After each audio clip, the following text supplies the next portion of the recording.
ప్రభుత్వం తెలుగుదేశం పార్టీ కూటమి ప్రభుత్వం అధికారంలోకి వచ్చి 9 నెలలు అయింది. ఈ ఇంకో 2 నెలలకపోతే ఇంకో 2-3 నెలల్లో ఏడాది అవుతుంది. జనంలోకి మంత్రులని వెళ్ళమని చెప్పి సూచించారు చంద్రబాబు గారు. ఇప్పటిదాకా ఎందుకు చెప్పలేదు అంటే ఒక సమస్య ఉంది. వెళ్ళినప్పుడు జనానికి ఏమని చెప్తారు? గత విధ్వంసం ఇదంతా ఎన్నికలకు ముందు చెప్పేశారు. ఎన్నికలకు ముందు విధ్వంసం అని చెప్పి కూడా సూపర్ 6 ఇస్తామన్నారు. ఆ సూపర్ 6 అమల్లోకి రాలేదు. ఒక పెన్షన్ వచ్చినటువంటి నెలలో, అందుకని ప్రతి నెల కూడా పెన్షన్ ఇచ్చేటప్పుడు మంత్రుల నుంచి ముఖ్యమంత్రి దాకా అందరూ జనం దగ్గరికి వెళ్తున్నారు, చెప్తున్నారు, చూపెడుతున్నారు. ఎందుకు?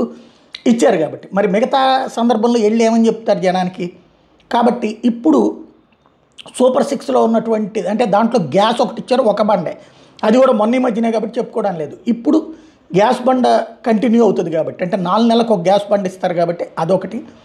ఇంకొక 2 పథకాలని ఈ ఏడాది అమలు, నేను ఇంతకుముందే చెప్పాను, సూపర్ 6ని చివరి ఏడాది దాకా సాగించేటట్టు ఉన్నటువంటి పరిస్థితి కనబడుతోంది అన్నట్టుంది. ఈ ఏడాది 2 పథకాలని అందులో తీసుకురాబోతున్నారు. అందులో ఒకటి తల్లికి వందనం అన్నటువంటిది, అది రేపు బడ్జెట్లో ప్రవేశపెట్టమని చెప్పి చంద్రబాబు క్యాబినెట్లో చెప్పారన్నటువంటి పాయింట్ ఇప్పుడు వెలుగులోకి వచ్చినటువంటి అంశం, అంటే ఇవాళ ఎక్స్ప్లెయిన్ చేసినటువంటి అంశం.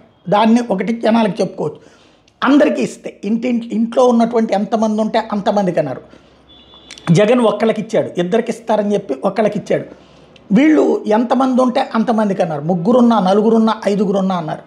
అది అమలు చేస్తారా లేదా, మళ్ళీ దానికి ఏమైనా రిస్ట్రిక్షన్ పెడతారా, అది తేలాల్సి ఉంది. అది రేపు బడ్జెట్లో పయ్యవుల కేసు ప్రసంగం చేసేదాకా తెలియదు. ఇది నెంబర్ 2.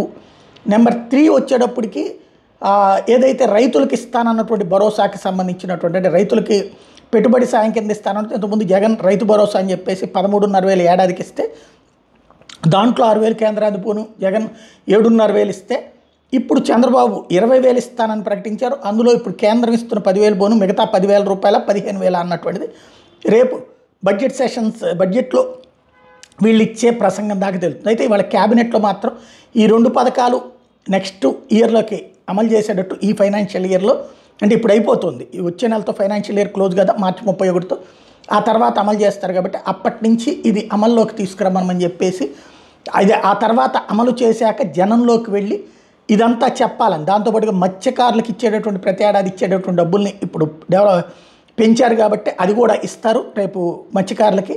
వీటన్నిటి జనంలోకి వెళ్ళి చెప్పాలని చెప్పి సొంత మంత్రులకి సూచించారు చంద్రబాబు.